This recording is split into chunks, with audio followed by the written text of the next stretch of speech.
ದೇವದುರ್ಗ ಸರ್ಕಾರಿ ಶಾಲೆಯಲ್ಲಿ ಮುಖ್ಯ ಶಿಕ್ಷಕರ ದುರ್ನಡತೆ, ಗ್ರಾಮಸ್ಥರ ಆಕ್ರೋಶ. ದೇವದುರ್ಗ ತಾಲೂಕಿನ ಅಂಚೆಸೊಗೂರು ಸರ್ಕಾರಿ ಹಿರಿಯ ಪ್ರಾಥಮಿಕ ಶಾಲೆಯಲ್ಲಿ ಮುಖ್ಯ ಶಿಕ್ಷಕರು ಮಹಾನಾಯಕರ ಫೋಟೋಗಳಿಗೆ ಅವಮಾನ ಮಾಡಿದ್ದಾರೆ ಅನ್ನುವಂತಹ ಮಾಹಿತಿ ಬೆಳಕಿಗೆ ಬಂದಿದೆ. ಶಾಲೆಯಲ್ಲಿ ಡಾಕ್ಟರ್ ಬಾಬಾ ಸಾಹೇಬ್ ಅಂಬೇಡ್ಕರ್ ಮತ್ತು ಮಹಾತ್ಮ ಗಾಂಧೀಜಿ ಅವರ ಫೋಟೋಗಳನ್ನ ಕೆಳಗಡೆ ಇಟ್ಟು ಗೋಡೆಯ ಮೇಲೆ ದೇವರ ಫೋಟೋ ಹಾಕಿ ಪೂಜೆ ಮಾಡಿರುವುದು ಗ್ರಾಮಸ್ಥರ ಆಕ್ರೋಶಕ್ಕೆ ಕಾರಣವಾಗಿದೆ. ಶಾಲೆಯ ಮುಖ್ಯ ಶಿಕ್ಷಕ ಪ್ರವೀಣ್ 20 ವರ್ಷಗಳಿಂದ ಈ ಶಾಲೆಯಲ್ಲಿ ಸೇವೆಯನ್ನು ಸಲ್ಲಿಸುತ್ತಿದ್ದು, ಸ್ವಚ್ಛತೆ ಅಥವಾ ಪಾಠ ಸಂಬಂಧಿ ಪ್ರಶ್ನೆಗಳಿಗೆ ಸರಿಯಾದ ಉತ್ತರ ನೀಡದೆ ಬೇಜವಾಬ್ದಾರಿ ನಡವಳಿಕೆ ತೋರಿದ್ದಾರೆ ಅನ್ನುವಂತಹ ಗ್ರಾಮಸ್ಥರು ಆರೋಪಿಸಿದ್ದಾರೆ.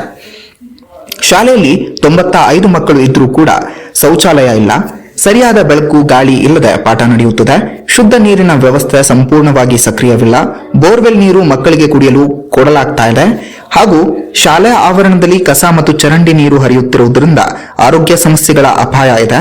ಗ್ರಾಮಸ್ಥರು, ಸ್ಥಳೀಯ ಶಾಸಕರು ಮತ್ತು ಶಿಕ್ಷಣ ಇಲಾಖೆ ಅಧಿಕಾರಿಗಳು ತಕ್ಷಣ ಸ್ಥಳಕ್ಕೆ ಭೇಟಿ ನೀಡಿ ಪರಿಶೀಲನೆ ಮಾಡಿ ಸೂಕ್ತ ಕ್ರಮ ಕೈಗೊಳ್ಳಬೇಕು ಎಂದು ಒತ್ತಾಯಿಸಿದ್ದಾರೆ.